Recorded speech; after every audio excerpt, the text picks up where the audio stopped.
Hey, Soraya? Who am I talking to? It's me and my friend Marty Van B. Marty Van B.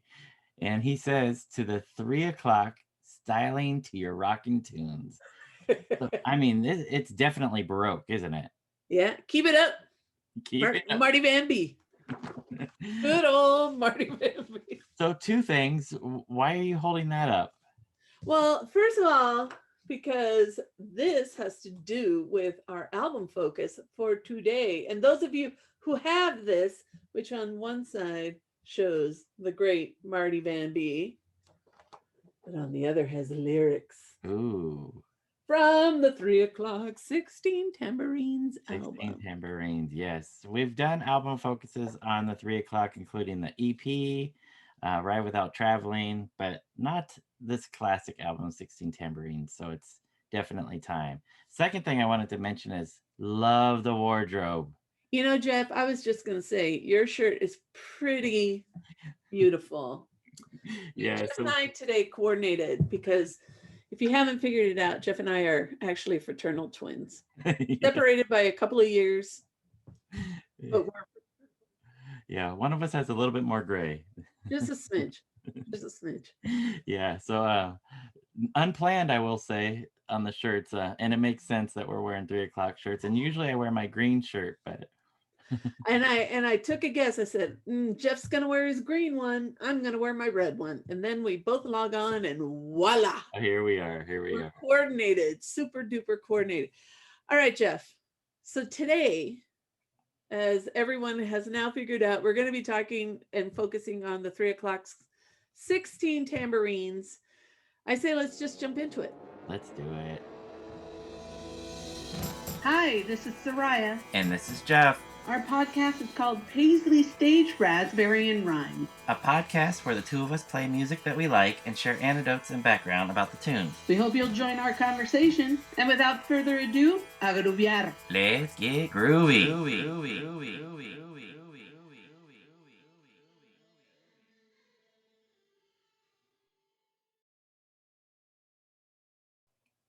All right. All right, Jeff. And Whoa, since, look at that stack. Jeff, since you're the completist, Wow. right? Okay, so I've got a few. I'm not a completist about many bands, but I'm almost a completist here. Wow. Look at I've that. got two pressings of Baroque, Frontier and Lolita. I've got Arrive Without Traveling. I even have Ever After in Vermilion. And Whoa. my original Rainy Whoa. Day bought at Aaron's Records back in the day, Wow. RIP. Wow. And I Yeah. have my Reunion signed by various, but not all. 3 o'clock Live at the Waldorf, Aquarius Andromeda, RIP Burger Records, and even Salvation Army Live. Wow. But my dear, today, see that's my only. Those are the only times that Jeff and I can compete is when it's stuff that I actually have. But Jeff, we're talking about this beauty, Yes. Yeah. which okay, this is a whole other story for another day. But yes, I have all four members, and this was signed back in the 80s, Wow. including Mike Mariano, which I have many things to say about Mike Mariano later on. But one of the things I did want to mention is in the spirit of completist, do you have this one that was released on Vinilissimo, a Spanish label that does re-releases, reissues, sorry, but they do it on 180-gram vinyl. Yes. So I have that still sealed, by the way. Wow. Yeah, I do have that. I'm pretty obsessed with this album. So I have a number. I think for this record, I have more copies of this album than any other album that I have. So it's kind of I have a problem with this album. Honey, we all do. So I have my original pressing on Frontier that You even have Earl's signature? only Earl and Lewis on the original. Oh my word. Yeah. I love it. And then I have the two versions that came on Lolita that have there's a variant on the Two picture. shots. Yeah, so there's two pictures on Lolita. Two Japanese pressings because one's a white label promo, and then My, the one that you just mentioned, and then Frontier had a colored version yeah, I that I think. bought. Oh, the one on blue vinyl. Yes, yeah, and then of Well, course my little CD copy, the Frontier version, and then I had my original cassette version, Soraya. Oh yes, look at that white version. yeah, that's the one I have. And then two cassette versions. You were speaking about burger earlier, and this is the burger in the original Frontier. So I have You know what? I bow. I bow down.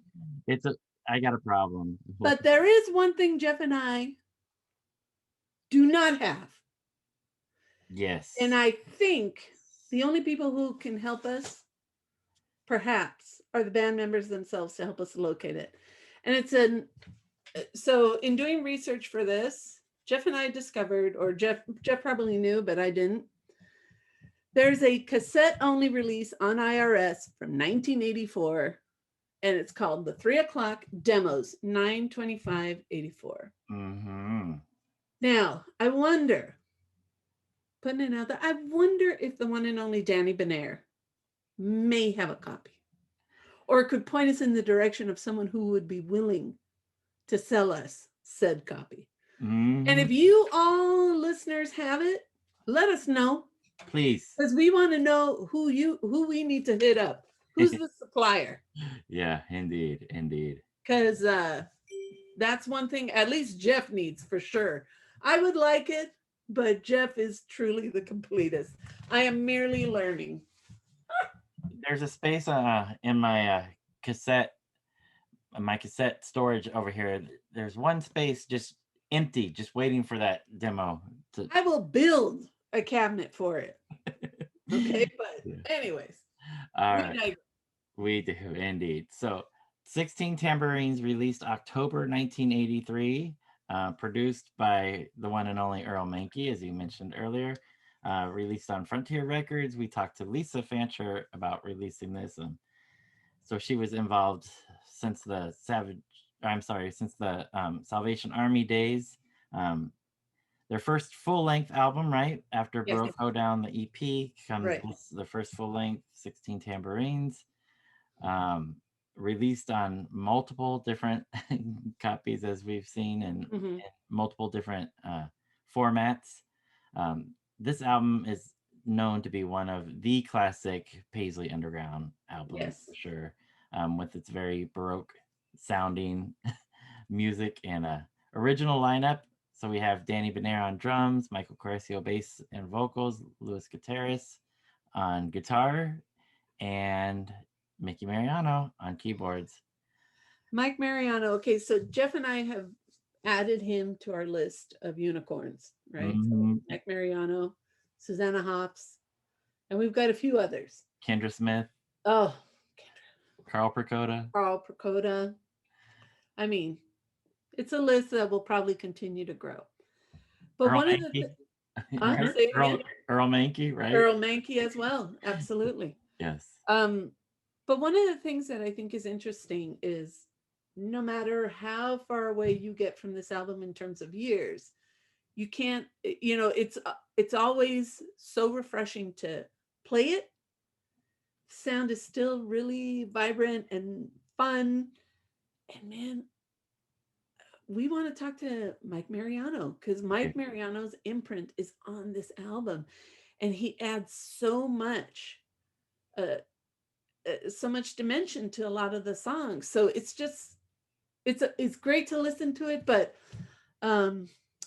Mike Mariano, if you're listening, or if your sister is listening and can pass a message, Jeff and I would love to talk to Mike Mariano about the music he's made, because it's fun music. It's good music.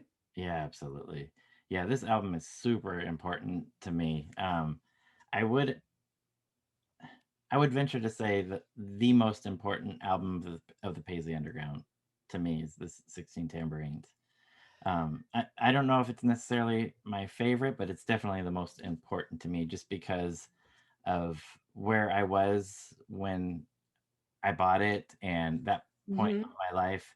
I think I know every single word on this album. I could probably um, quote everything from the lyrics and from the credits on this. I've just devoured this album. So I'm glad that we're spending a little bit of time today Yeah. focusing just on it.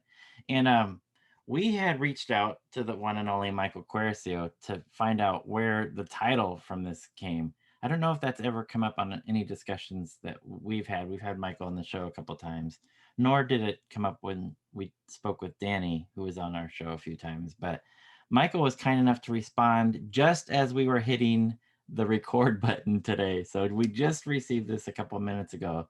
And Soraya, if you don't mind, would you share what Michael's response was to our Sure. question? Where did And the again, title from 16 Tambourines come from? yeah. And again, we want to thank Michael Curcio for reaching out to us and letting us know this background for 16 tambourines. So here goes, and I'm quoting directly, okay? Literally from him. Earl Mankey, the producer, was working with clearing tracks on the 16 track recorder for backing vocals on the song On My Own. He wanted to multi track the ooh la las that come at the end of the song. I was sitting with him in the control room when he casually said that the sound of them was going to shimmer like 16 tambourines. Right? Then I said out loud for everyone to hear, that's what we're going to name the album. Nice. There you go. Bravo. Bravo. And thank you, Michael Curcio, and thank you, Earl Mankey. Yeah, absolutely. Absolutely. That's fantastic. I love that. I think there was a contest for the 3 O'Clock's paint box around the time that this album came out. And I forgot what you could win. I want to say it was some kind of 3 O'Clock record. But I believe that the contest was they were asking for people to interpret song lyrics, and if you could write in and say what you thought a song was about or what any title was. And I think I submitted an entry, and I think I was guessing that the title had something to do with the number of little tambourine chimes that was on a tambourine, and I had one at my house and I counted them and there were 16 on the one that I had. So that's what I said. I said somebody was sitting around counting the little cymbal chimes on, or whatever you call them, on the tambourine, and came up with 16 of them. And I said they were probably in some kind of altered state when they were counting it, and said, all right, 16 tambourines. So tambourines being predominant in some of the music. So that was my guess. And I didn't win, by the way. So You were close. I was close. All right. So I say we jump into some music here. Yeah. Okay. So, and then one of the things we also have to say is you and I have talked about quite a few of the tracks on this album.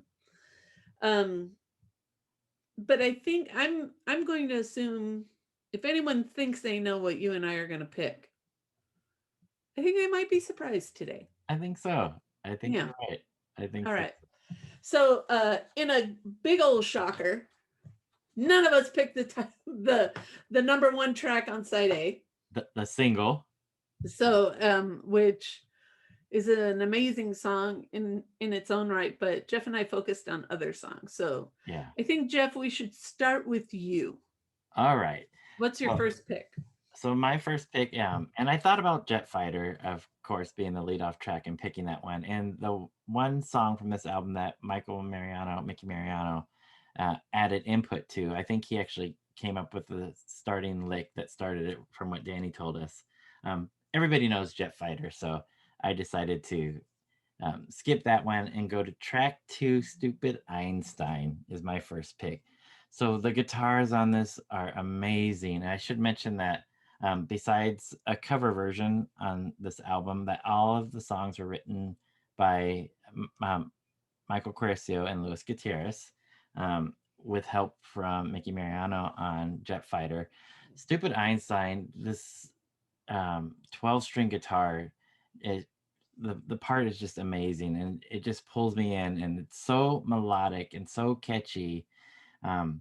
I've tried learning it a few times. I think I've come pretty close to figuring out how it is, and just watching Lewis play it, and the guitar is amazing, and Michael sounds fantastic on it. It's just a fantastic track, and I could probably listen to the song over and over and over forever, which I have. It's amazing when they've done it live, even on the reunion shows.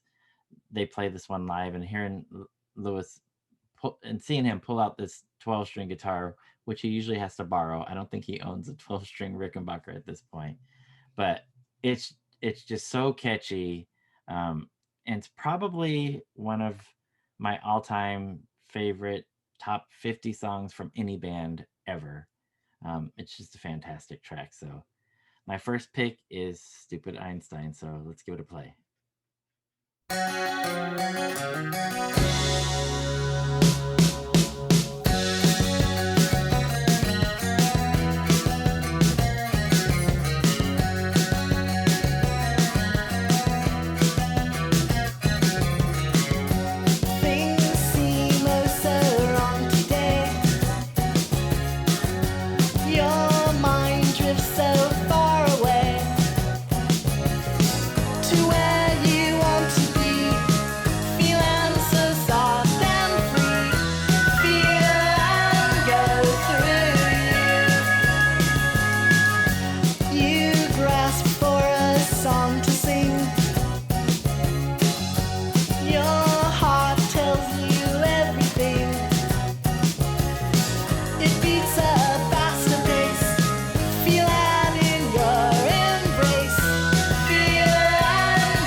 How great is that? Such a tight song, start to finish. Oof. Yeah, I don't know what the song is about, but I remember from that aforementioned contest that they had I think they printed they must have, they printed some of the submissions, and somebody said that feel and go through you, that A in and represented acid. So feel the acid going through you, and and I think they might have mentioned that that wasn't correct, but it was that they were going to share that anyways because they thought it was interesting. So I don't know what the song is about, but it's just so catchy. I love the little bridge part in there, that dun dun dun dun dun dun dun dun dun dun dun dun dun dun dun dun dun dun. There's just so many good parts of the song, just so catchy, so fun.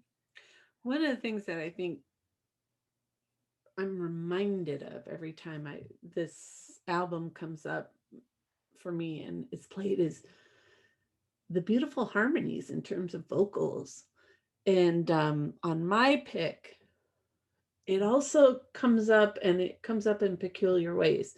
So so on side one, we start out Jet Fighter, then Jeff's pick, Stupid Einstein, then track 3, And So We Run, and then we come upon my pick, my first pick, which is Fall to the Ground. Now, Fall to the Ground is a song that, for me, you know, I always kind of go back and forth in terms of, oh, which is my favorite this month, or, you know, but I keep coming back to this song because this song is It's haunting and beautiful.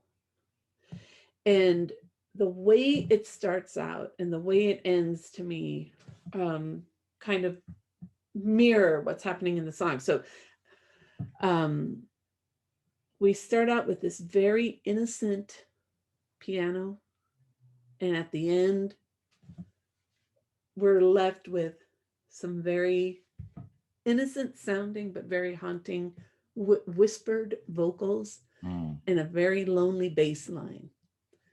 And I love a lot of things about this song, but let's play it. Fall to the Ground, track 4.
Nice. Me chills.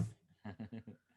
It's look, it, this is me just way overthinking it, but to me it's like every time I hear those drums, it's like a heartbeat, right? Like a racing heartbeat. And it's that line, you know, the bridge will end it all. And it's like, okay, it's very innocent. Things look okay, but they're not. Then you hear that guitar strum like boom, boom, boom. The drums, choo, choo, choo, and it's like this crescendo. Then you get to the end. It's like a movie. Then you get to the end, and it's just this very whispered, you know, like the lights go down, see her fall to the ground, and then a boom, boom, boom, boom, boom, and it's almost like I could picture a movie, and like that last part is her taking the step off the bridge and like ding ding ding ding ding, like it's very cinematic to me, this song. But it's good. Good. It's a great song. Woo! And And it's that one harmony is like falling down after that first verse. yeah, it's gotta be Mickey Mariano singing that. Mickey Mariano, man. Woo! Yeah, and the song ends on it sounds like a guitar harmonic where it's like, "Gong." which is funny because when you think of her falling and landing, right, it just ends on a very soft sound. Right. har- Harmonic. I don't. Every time I hear it, I'm reminded of the bridge jump from the Monkeys movie Head Oh yeah, yep, into the water. yeah, I don't. It just reminds me of that. yeah. But That's a good visual. that bass line is so chilling at the end. Dum dum dum dum. It's like, Yeah, like a heartbeat almost. woo. Yeah. And then I will say that I hear an influence of Left Bank in this, Okay. and I know that Michael has mentioned that before, and I always heard like a 60s kind of vibe, of course, with the 3 o'clock's earlier stuff. And I was often wondering like what bands were super influential for them. And we know like the Easy Beats, we hear, they did the cover, Bee Gees, they did a cover here on 16 Tambourines. But the first time that Michael had mentioned Left Bank, it was like ding, like Yeah. there it is. Like that you can hear their sound, that very Baroque sounding Right. sound. And I definitely hear that in Absolutely. particular track. So great pick. Love it. Woo, good pick, Jeff. All right, Jeff. All right. So And you're doing something unusual. 2 songs from the same side. 2 songs from the same side. Okay, so what's your second pick? All right. So it's the last song on side 1, and it's A Day in Erotica. So the title cracks me up. There's an early version on the Hidden World and the Aquarius Andromeda compilations of this track, which are very interesting because this to me is the most psychedelic song Yeah. on this album. When there's all these layers of vocals going on and all this craziness, and you hear these sounds, like I pictured like a diner and just hearing these extraneous sounds going on, like somebody walking through some kind of a store or restaurant, and you hear clanging of plates and whatnot, and all these overlapped voices, and it's it's just a trip. So I remember the first time hearing this song and thinking this is way out, so they've got these nice melodies going with songs like Tomorrow and Follow the Ground, and then you got this very bizarre thing that's kind of in the middle of the album. It seems like it would be maybe like a last track on an album, maybe like Revelation 9, but towards the end, like the Beatles did before Goodnight, something like that. But nope, here it is, placed right in the middle of the album, end of side 1, and I just picked it because it's the trippiest sounding thing and most psychedelic, and the scene is known for having a little bit of psychedelia and 60s in it. So A Day in Erotica definitely fills that sound, and while still being psychedelic, some psychedelic songs are so way out that they're hard to grasp sometimes for me because they're so trippy.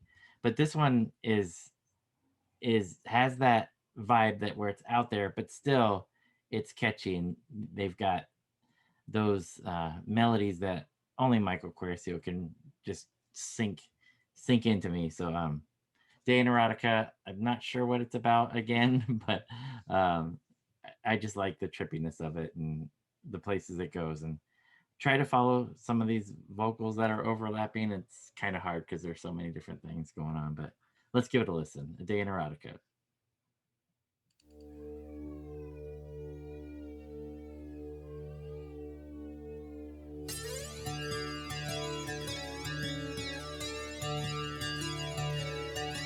A day in erotica, where you're fine as everyone greets her. Tonight, what you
There's nothing left to say.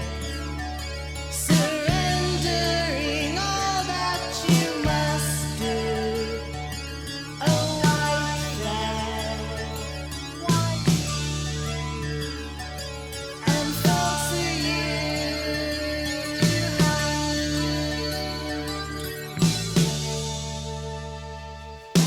But she'll live with anyone that'll live with her too.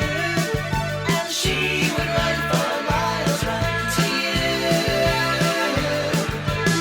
But she's a mainstream Alpha girl that knows what to do. And she would run for miles, run to you. And she would run for miles, run to you. And she would run for miles, run to you.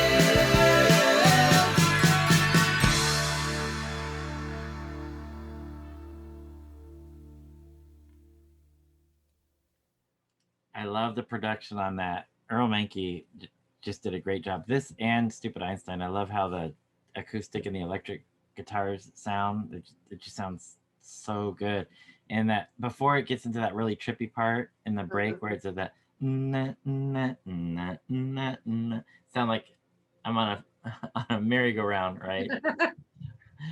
That's where you're waiting for Anne to go right through you. Literally. Exactly. And it's like dun, dun, dun, and then it's noise, and then it's and then it's like da, da, da, da, da, da, da, da, da, da. You're like, and that's a freak out. That's a Yeah, auditory freak out. Yeah. it is. It is. But great track. And then Jeff, you and I happened to be at a show where they played it live, Yes. and it was supposedly the first time it had been played live because it was difficult to replicate. And the great Adam Marin at the time was playing with the band, and we saw 3 o'clock open for the Brian Jonestown Massacre here in Los Angeles. That's A right. couple of years ago. Was it 2015? 2014, 2015? Yeah, I think 2015 sounds about right. And I remember the buildup was, we're going to play something live that hasn't been played live. And we were all kind of wondering what it was. And when they played it, I think we were with a group of friends that we've been going to see the shows by 3 o'clock. And I think collectively our jaws were just dropped. Yeah. And it was really well done, though. Yeah. Yeah. I thought it was well done. And just by listening to that song on the album, I mean, the production quality, obviously never going to match Earl in the studio, but it was good. And it's just, I don't know, it's just something out of a dream. You know, this song is dreamlike. Yeah, definitely. Definitely. Yeah. And they, for a song that is put together so much in the studio, I mean, that's a studio song, right? With all that stuff that's going on, they did a good job of pulling it off. Yeah. For being such a studio track. Kudos to the band and kudos to Adam Marin. Yeah. Oh, absolutely. Yeah. They couldn't have pulled it off without Adam. Oh no. Or somebody of his caliber. Yeah. There's just a lot going on. Okay. Right. So A Day in Erotica ends side 1. So side 2, Jeff leaves me all by myself. You get the whole side. That's okay. I get the whole side. So side 2 it starts with Tomorrow, Then In My Own Time, which is a cover of a 60s era Bee Gees song, and beautifully done. Yes. On My Own, When Lightning Starts, and Seeing is Believing. And my second pick is track 4, Ah. When Lightning Starts. I've talked about this song before. I've talked about how much I like this song. And there's a number of reasons why. Okay. But one of the things about When Lightning Starts is it's such a unusual song for the rest of the album. It's like a complete departure because you've got horns, you've got organ, you've got drums, you've got it all, and you've got these really light vocals and these cool harmonies. This is a fantastic song, and if you sleep on this song, you shouldn't. So let's listen to it and we'll talk about it some more. When Lightning Starts.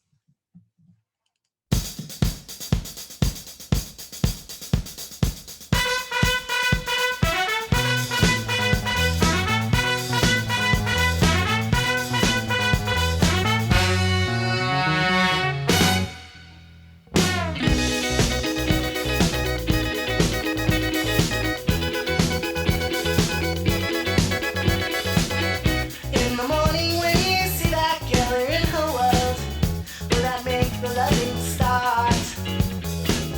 Or do you take the time to do the things and do these things, making sure you'll never part? Never part. We already know why. We already know why. The lightning starts from your heart. We already know why. We already know why. The lightning starts. In the evening when you dance with her, when music's heard, does that make life all worthwhile? We must know about the place you live, the gifts you'll buy, the gifts you'll give, different ways to make us smile for a while. We already know why. We already know why. The lightning starts from your heart. We already know why. We already know why. The lightning starts. And yes, I've seen your world. All the love surrounds you. And when you're around, we'll be hanging around you, hanging around you.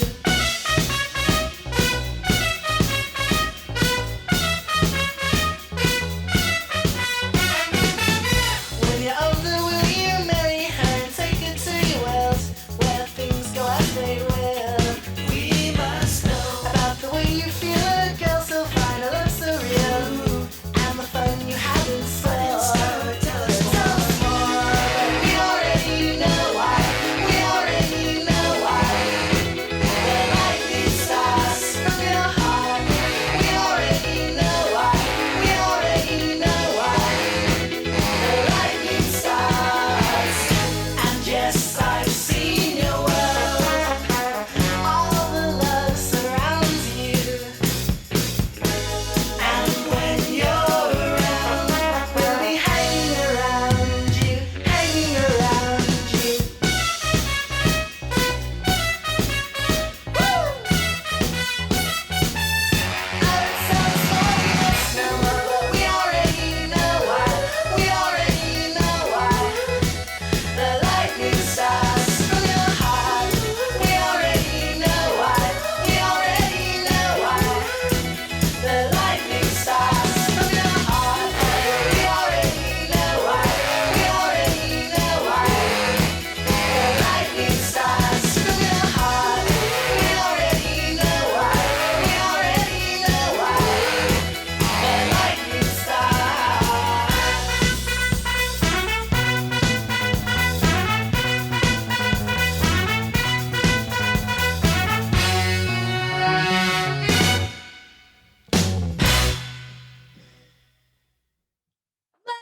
This song. Yeah. Love this song. Okay, first of all, I can only read from the credits, right? So trumpet, Gary Boney, trombone, Barry Adams Saperstein, saxophone, Michael Barbera, and then a few others. Although, but I just want to deal with, and we'll also mention that Will Glenn also makes an appearance on this album, who we've Yes. talked about before. Yes. All right. One of the cool things I like about this song, so it starts out right with that dun dun dun dun dun dun dun dun. So these cool drums, you hear this trumpet, then the bass, and then boom, Mike Mariano Yeah. bringing this song like just gut punch. Cool bridge, great harmonies, and it's just, and then you hear that fun guitar just all throughout. Then at the end, you get horns, but this time it's that sax is standing out. It's just like loud sax, drums, bass.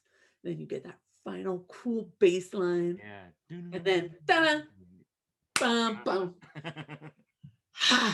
Yeah. It's just a different sound, because when you think of Jet Fighter, you hear more rock. In my own time, it's this cool 60s, very organ heavy sound. Then, and so we run, you get Stupid Einstein, Tomorrow, you get different sounds. But this one, to me, because of the horns, it's just like, it's a completely different track. And I love it. Yeah. Can't say enough about it. Yeah, it's a great pick, and it's got that a dance vibe to it. Almost, there's with those horns, you've got almost some like Motown influence. See, and that's the thing is, it makes you think about the 60s. It makes you think about a dance track, and that trumpet. Like just now listening to it again, I'm all, why does that trumpet remind me of Herb Alpert? Oh. Like early Diwana brass, and it's like that trumpet line being used in a dance song.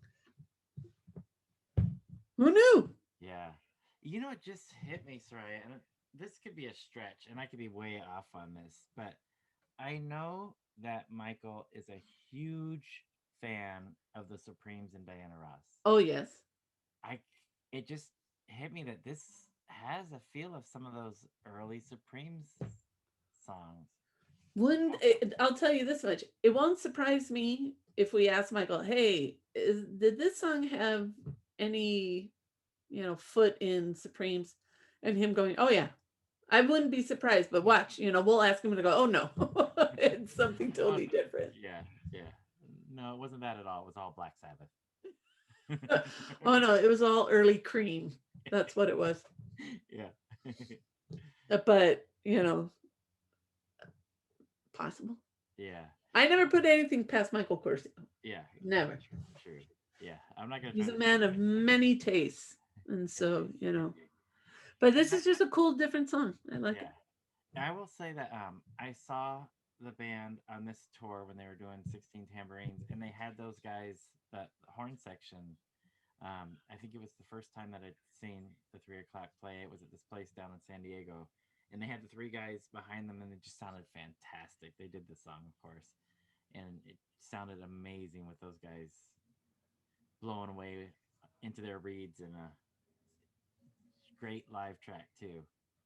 Jeff, every time I've heard this song live, no, it doesn't matter where I am, I will sing that in the second time he goes around with the chorus towards the end, and it goes dun dun dun dun dun dun dun dun dun dun, and he goes woo. I'll do that out loud. That's how ingrained this song is in me, and I'll never forget. I was at the the warm-up show for the 3 O'Clock Orange County in 2013 when they played in Pomona Constellation Room. at the I think they called it the Constellation Room. But that was that room of, I don't know what they called that place. Oh my gosh, no, the Glass House. It was at the Glass House. Okay, I'm off. At the Glass House. Okay. And I hadn't met you yet. I didn't know any of my other 3 O'Clock concert friends yet. So I was by myself. And I was standing in the crowd. I think you and I were standing in a basic area, similar. Like I was close by. Now I look at the picture, I see you. It got to that part, and I'm the only one. I go, woo! People turn around like, what? And I go, I guess I'm all alone on this one, just for me. I love But it. I've done it every single time. How can you not? Yeah, I mean, it's part of the song for you. Oh my gosh. And- And I'm sure people go, that's not even in the song, but It is. It is. duly noted. It's in the frickin' song. So Yeah. And the parts, the background vocals, especially towards the end where they're going, woo, woo. That's so Love so that. good. Yeah, and I think that's one of the things that's really charming about this 3 o'clock is you hear these harmonies and you hear that influence on this album. You hear this 60s influence because then you move on to Arrive Without Traveling and we get a different flavor. We get a different band. Yep. Because the influences are different or they went in a different direction. But yeah. How did we Okay. never talk about 16 Tambourines by itself? Yeah, good question. I mean, we've talked about the album, of course, in different conversations, but not a whole episode devoted strictly to that. Yeah. So we're correcting that wrong and making it right. Yes, we today. are correcting ourselves. And I didn't look at track length, but I think perhaps A Day in Erotica is maybe Yep. over the 3-minute mark. Yeah. Yep. So that one and Seeing is Believing in the 4.5 minute range. So You know what? Just enjoy it. Enjoy Yeah. the music. Don't worry about the length. That's what we say, at least. yeah. So great album, classic Paisley Underground, essential Paisley Underground album. And I did want to mention a couple things before we sign off. Coming up next, I think we're going to be talking to Van Christian of Naked Prey. We might be having our buddy Ronnie back on. We're in talks about getting that. We're talking with Ronnie's people. Yeah, yeah, we're talking with Ronnie's people. So I think he's not only does he have like a music representation, but I think he's got some film representation now that he's becoming more Hollywood. So it's He's getting harder and fancy. harder to get to Ronnie. Let's just say that. He fancy now. He fancy. He fancy indeed. And I did want to I think we can almost have a news section of the Paisley Underground because there's a little bit of news I think we can talk about in Paisley Underground. So it's come to our knowledge that there's a documentary about the Dream Syndicate that's coming up. Yeah. Emiel Spolder from Netherlands made a post, and on YouTube you can find a trailer for an upcoming documentary about the Dream Syndicate called Beyond the Days of the Dream Syndicate. And Soraya, this looks fantastic. I'm super excited about that. Yeah, I saw the trailer. It looks good. I mean, he's done his work and was able to talk to quite a bit of people. Yeah, Which is really cool. Yeah, there's a few people in there. Members of the band, Chris Robinson from Black Crows. Black Rose. Yeah, I've read Ryan Adams too. Yes, yeah, some pretty big name folks in there. So that's pretty exciting. And another little bit of news. We've had guests in town, and my wife's first cousin in town, and we decided while they were here they wanted to go to Catalina Island. So we went down to San Pedro and jumped on a boat, went over to Catalina for the day. And Did you sleep on a golf course? We did pass a golf course, which is interesting because you and I are very fascinated about the Paisley Underground Catalina Island trip, right? Yes. So I wasn't happy that we had to sail out of San Pedro because that's the farthest from our house, but the other two locations were sold out, so we couldn't go out of Long Beach or Dana Point. So we had to go down to out of San Pedro. But my thought is when we went out of there, I'm going to reenact this whole Paisley Underground trip to the best of my knowledge, which is very limited.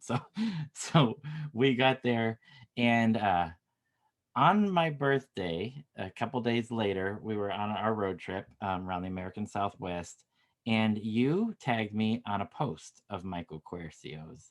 Yes. Had a photo of the band, of members of the Paisley Underground on their Catalina Island trip, which we've been very fascinated about.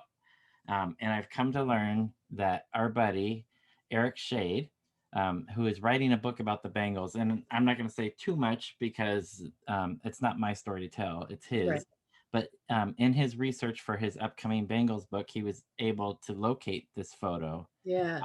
And it got out a little bit more than he had hoped for, right? Because it was an exclusive that he had for his book. This book is going to be fantastic. So it's going to include a lot of information about other members of the Paisley Underground, but it's primarily about the Bangles. It's a book about the Bangles. Right. But this photo came out of his research. So this Isn't that amazing? Yeah, and nobody's seen this photo. And again, without sharing too much, he was able to find this particular photo from somebody mentioned in a 3 o'clock song. And again, it's his story to tell, so I'm gonna I mean, leave it at that. Eric wrote about it rather publicly-ish. Yeah. Because he posted it in a Bangles group. Yes. And so he mentioned the story, but maybe one day we should have Eric on so he can tell the story. Yeah. And share it. But that photo, Jeff, yes. tells me there's one photo. There are probably 10. But it's stuck somewhere in a box that people don't know about. But I cannot, when Michael Corcio shared it, I was so happy to see it because it confirmed that this trip happened and that it wasn't just committed solely to memory, but there was a photo. Yeah. This is the picture that Michael Corcio shared and that Eric Shade later mentioned was something he turned up as part of his research for his upcoming book. Yeah, excellent. And thank you, Eric, for this. I love all the photos, all the people in that photo. There are a couple of people I can't identify. The two women to the right. Yes. Right or left of Michael Corcio. But anyways, it's a good thing. So Jeff, you know what that leaves me thinking? What's that? Is that then there are pictures of the green on red barbecues. Right? Someone's got to have one. Yeah. And I'm thinking it's Mr. Sid Griffin, who is over in the UK. He may have a photo of this barbecue, these barbecues, because it was, again, under his roof, right? Yeah. It was those green on red barbecues happened in the place where Sid, Vicky Peterson, and Dan Stewart lived together. Was it Vicky or Debbie? I think it was Vicky. Yeah. So if you attended one of these green on red barbecues and have a photo, we would love to see it merely to confirm that it happened. Yeah. Because people have told us about them, but cannot tell us too much about them. Right. But, but this is a great thing. And then I know when Michael shared it, other members of the Paisley Underground, I think we're also just as surprised and happy to see it. Oh yeah, absolutely. And if anything, what it proves or what it shows is that Jeff, you and I sitting in a time capsule during, in this small moment in the LA music scene. There are others that will gladly sit with us and reminisce and look at photos and listen to music from that era. Absolutely. So, but also, I think we also need to mention, since it is our news segment and we have mentioned it before, more photos have come out from a recording session of the Dream Syndicate's album. So I'm really looking forward to it. And we saw a Mr. Stephen McCarthy show up to that studio. So one can only hope and wish and think and hope and pray that he appears on that album as well and lends and contributes something like he did on the previous one. So yeah, absolutely. We'll just have to wait and see. Pleasant surprise. Jeff, this was good. Yeah.